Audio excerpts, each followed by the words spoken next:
नमस्कार दोस्तों, स्वागत है कृष्णा वाणी चैनल पर। आज हम आपके लिए एक कहानी लेकर आए हैं जो जगत के पालनहार की पत्नी माँ लक्ष्मी ने उनसे एक प्रश्न किया कि औरत विधवा क्यों होती हैं।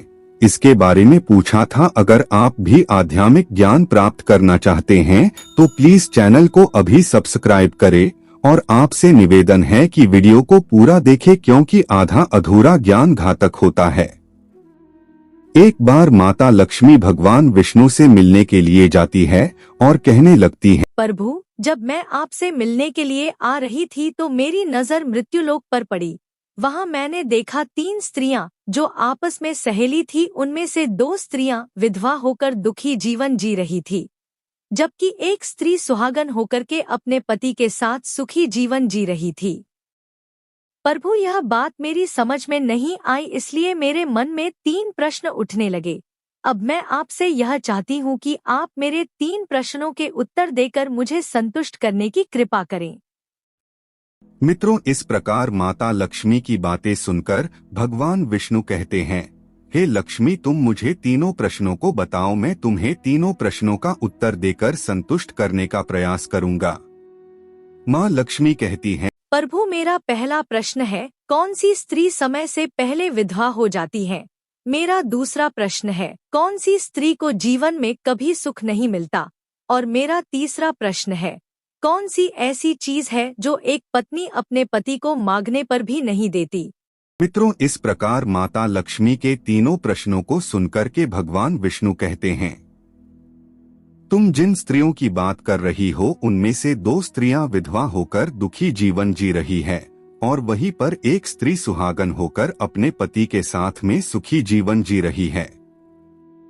तुम जानना चाहती हो आखिरकार ऐसा क्यों हो रहा है, तो मैं तुम्हें एक छोटी सी कहानी सुना रहा हूँ। इस कहानी को बहुत ही ध्यान से सुनना। आधी अधूरी कहानी सुनने वाले को आधा अधूरा ही ज्ञान प्राप्त होता है जो जीवन में कभी काम नहीं आता, क्योंकि तुम्हारे तीनों प्रश्नों के उत्तर इसी छोटी सी कहानी में समाये हुए हैं।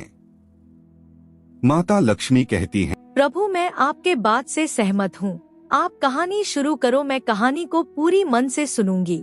और जब तक आप कहानी बोलेंगे तब तक मेरा मन दूसरे स्थान पर नहीं जाएगा।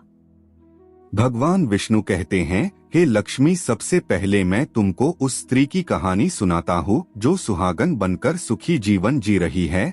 जिस सुहागन स्त्री की तुम बात कर रही हो वह स्त्री एक राजा के नौकर की पत्नी है, और जिस नौकर की वह पत्नी है उस नौकर को अपनी पत्नी पर पूर्ण विश्वास और भरोसा है कि पतिव्रता है। उसकी महिमा अपने साथियों में बार बार करता है। अब देखो, एक दिन की बात है, उस राजा के नौकर ने अपनी पत्नी की प्रशंसा इतनी की यह बात धीरे धीरे फैलते हुए राजा के दरबार तक पहुंच गई। फिर तो राजा ने अपने नौकर को बुलाया और उस नौकर से कहा, तुम हर किसी से कहते हो तुम्हारी पत्नी पतिव्रता है, क्या वास्तव में आपकी पत्नी पतिव्रता है? क्या आपको पूर्ण विश्वास है? इस प्रकार राजा की बात सुनकर नौकर कहने लगा, महाराज, मुझे पूरा विश्वास है और पूरे से भी ज्यादा विश्वास है कि मेरी पत्नी पूरी तरह से पतिव्रता है। अब इस समय राजा के महामंत्री कहने लगता है, यदि मैं तेरी पत्नी का पतिव्रता धर्म खंडित कर दूं तो तुझे क्या सजा मिलनी चाहिए? फिर तो नौकर ने कहा, यदि तुम मेरी पत्नी का पतिव्रता धर्म खंडित कर देते हो तो महाराज मुझे फांसी लगा देना। अब उधर राजा का नौकर भी मंत्री से कहता है, यदि महाराज यह मेरी पत्नी का पतिव्रता धर्म खंडित नहीं कर पाए तो इनको सजा क्या मिलनी चाहिए? तो राजा ने भी कहा, मंत्री को भी फांसी की सजा दी जाएगी। मंत्री ने स्वीकार कर लिया। फिर नौकर से पूछा, क्या वस्तु लाऊं जिसे तू माने कि तेरी पत्नी का धर्म खंडित करने में सफल हुआ? तो नौकर ने कहा, मंत्री, यदि तूने मेरे घर पर जाकर मेरे विवाह के समय पर मुझे एक पटका मिला हुआ था और एक कतार मिली थी, वह मेरी पत्नी ने बड़ी संभाल कर रखी है, जो सुहाग की निशानी मानी जाती हैं। यदि तू पटका और कतार लाके तू दिखा दे तो मैं मान जाऊंगा कि तुम मेरे पत्नी का धर्म पूरी तरह नष्ट कर दिया है। अब शर्त स्वीकार हो जाने पर बाद में वह मंत्री शहर में जाता है और एक द्वितीय से मिलता है। वह द्वितीय हमेशा एक दूसरे से भिड़ने का काम करती थी और जो काम कोई नहीं कर पाता वह काम करने में सक्षम थी। फिर इस प्रकार उस मंत्री ने द्वितीय को अपने स्वार्थ के लिए बुलाया और द्वितीय से कहा, देखो इस नाम का एक व्यक्ति है, उससे मेरी शर्त लगी है। और उस शर्त के बारे में सारा कुछ बता दिया। फिर वह द्वितीय से कहने लगा, तू कैसे भी करके उस स्त्री से मेरा संपर्क करवा दे, तुझे जितना धन चाहिए मैं उतना धन तुम्हें दूंगा। इस प्रकार मंत्री की बात सुनकर द्वितीय कहने लगी, भाई तू उस औरत की बात मत कर, वह औरत पूरी तरह से पतिव्रता है, तेरी ओर थूकेगी भी नहीं, तेरी शक्ल भी नहीं देखेगी और उनके परिवार के व्यक्ति खूंखार है, तेरी खाल उतार लेंगे। तो मंत्री कहने लगा, ठीक है, यदि तू मेरा उससे संपर्क नहीं करवा सकती है तो एक काम कर दे, उसके घर जाकर पतका और कतार ला दे और उसकी पत्नी के गुप्तान के पास कोई चिन्ह हो तो वह चिन्ह भी देकर के बता दे, फिर मैं तुझे मुहमांगा इनाम दूंगा। यह बात द्वितीय को समझ में आ गई और उसने कहा, ठीक है, मैं तुम्हारा काम अवश्य करूंगी। नौकर शहर में रहता था। द्वितीय नौकर के घर जाती है, उसकी पत्नी से जाकर बोलती है, बेटी मैं तेरी पति की बुआ हूँ, मैं कई वर्षों के बाद आई हूँ। फिर उस स्त्री ने कहा, मैंने पहले आपको कभी देखा नहीं इसलिए पहचान नहीं पाई। और इस प्रकार उस द्वितीय को उस नौकर की पतिव्रता स्त्री को बहुत बड़ा सम्मान दिया। लेकिन उसे क्या मालूम था कि उसके साथ में छल करने आई है। अब भगवान विष्णु कहते हैं, लक्ष्मी इस प्रकार द्वितीय के साथ में 2 दिन तक रुकी। जिस समय वह स्त्री स्नान करने लगी तो द्वितीय ने उठकर उस पतिव्रता के कमर रगड़ने लगी। उस पतिव्रता स्त्री ने बहुत मना किया, फिर वह द्वितीय नहीं मानी और कहने लगी, तुम तो बेटी से भी प्यारी लगती हो, फिर मना मत करो, काफी दिनों के बाद मेरी और तुम्हारी मुलाकात पहली बार हुई है। अब ऐसा कहकर के द्वितीय हाथ फिराने लगी। फिर आंखों को धोने के बहाने से उस द्वितीय ने पतिव्रता की आंखों पर पानी मार दिया और उस स्त्री की आंखें बंद हो गई। इस प्रकार गुप्तांग के पास जांघ पर तिल था जो द्वितीय ने देख लिया। अब उसका काम बन गया। उधर स्नान करने के बाद में जब वह पतिव्रता स्त्री खाना बनाने गई तो द्वितीय को मौका मिल गया और उसने पटका और कतार उस नौकर के घर से चुरा ली और वहां से भाग गई। और जाकर के उस द्वितीय ने पटका और कतार मंत्री को दे दिया और उस पतिव्रता स्त्री के जांघ पर तिल की निशानी भी बता दी।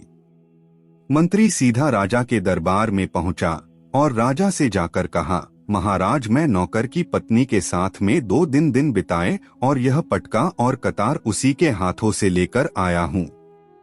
फिर तो राजा ने दरबार लगाया और नौकर को बुलाया और महामंत्री से पटका और कतार नौकर को दिखाने के लिए कहा। फिर राजा की आज्ञा पाकर के मंत्री ने उस नौकर को पटका और कतार दिखाई और उसकी पत्नी के जांघ पर तिल भी बताया तो नौकर मान गया कि वास्तव में मेरी पत्नी ने आज अपनी पतिव्रता धर्म पूरी तरह से नष्ट करवा लिया। भगवान विष्णु कहते हैं, लक्ष्मी फिर तो राजा ने फांसी का दिन 15 दिन के बाद रख दिया और कहा नौकर को 15 दिन के बाद में फांसी पर चढ़ाया जाएगा। और इस प्रकार से नौकर से उसकी अंतिम इच्छा पूछी। नौकर ने कहा कि मैं अपनी पत्नी से अंतिम बार मिलना चाहता हूँ। इस प्रकार राजा ने उस नौकर को आज्ञा दी कि ठीक है, तुम अपनी पत्नी से मिल सकते हो। फिर नौकर अपने घर गया और अपनी पत्नी से कहा, आपने मेरे साथ में बहुत बड़ा विश्वासघात किया। मैंने आपके विश्वास पर मंत्री से ऐसी शर्त लगाई थी कि राजा के दरबार में राजा के सामने मैंने कहा था कि मेरे पत्नी का पतिव्रता धर्म कोई नष्ट कर दे तो मुझे फांसी लगा देना। अब मुझे 15 दिन के बाद में फांसी लगा दी जाएगी। मेरे साथ विश्वासघात करके तुमने ठीक नहीं किया। उस पतिव्रता स्त्री ने अपने पति को सारी बात बताई मगर उसको विश्वास नहीं हुआ और फिर नौकर राजा के दरबार में पहुंचा तो राजा ने उसे कैद में डलवा दिया। अब उधर नौकर की पतिव्रता धर्म पत्नी ने परमात्मा को याद किया और अपना भेष बदलकर राजा के दरबार में गई और राजा से नाच दिखाने की आज्ञा मांगने लगी क्योंकि वह स्त्री बहुत ज्यादा सुंदर थी और उधर राजा शौकीन होते हैं इसलिए राजा ने आज्ञा दे दी कि अभी मंत्री उपस्थित होकर के इस सुंदरी की नाच करवाने के लिए पूरी व्यवस्था करे। भगवान विष्णु कहते हैं, लक्ष्मी फिर तो मंत्री, महामंत्री, राजा आदि दरबार में उपस्थित हुए और फिर उस नौकर की धर्म पत्नी ने जब नाचना शुरू किया तो राजा को उस स्त्री का नाच बहुत ही सुंदर लगा और फिर राजा ने कहा, तुम मुझसे क्या मांगना चाहती हो? तुम जो भी मांग मांगोगी मैं तुम्हें वही दूंगा। फिर उस नौकर की पतिव्रता स्त्री ने कहा, महाराज आपके सभा में मेरा चोर है, उसने मेरे रुपए लिए थे मगर आज तक वापस नहीं दिए, उसे फांसी की सजा दे दीजिए। अब राजा ने कहा, ठीक है, बताओ मेरे दरबार तुम्हारा चोर कौन है, उसका नाम क्या है, मैं उसको फांसी की सजा अवश्य दूंगा। फिर उस नौकर की पतिव्रता स्त्री ने कहा, महाराज आपका मंत्री मेरा चोर है, आप इनको फांसी की सजा अवश्य दे। अब उधर मंत्री ने जैसे ही सुना कि ये सुंदरी मुझे अपना चोर बता रही हैं, तो मंत्री कहने लगा, महाराज मैं कसम खाकर कहता हूँ कि मैं कभी इसका कुछ नहीं चुराया है, मैंने आज तक इसे कभी देखा ही नहीं है, तो मैं चोरी कैसे कर सकता हूँ? मैंने तो आज तक इसकी शक्ल ही नहीं देखी है। मंत्री ने जैसे ही यह कहा कि सुंदरी की आज तक शक्ल ही नहीं देखी है, तो वह सुंदरी कहने लगी, महाराज यह मंत्री मुझे जानता नहीं है, तो आप ही इससे पूछो कि ये पटका और कतार कहाँ से लाया था। मैं उस नौकर की पत्नी हूँ जो आपके यहाँ नौकरी करता है और आप मेरे निर्दोष पति को फांसी चढ़ाने वाले हैं। अब मैं आपको पूरी दास्तां सुनाती हूँ।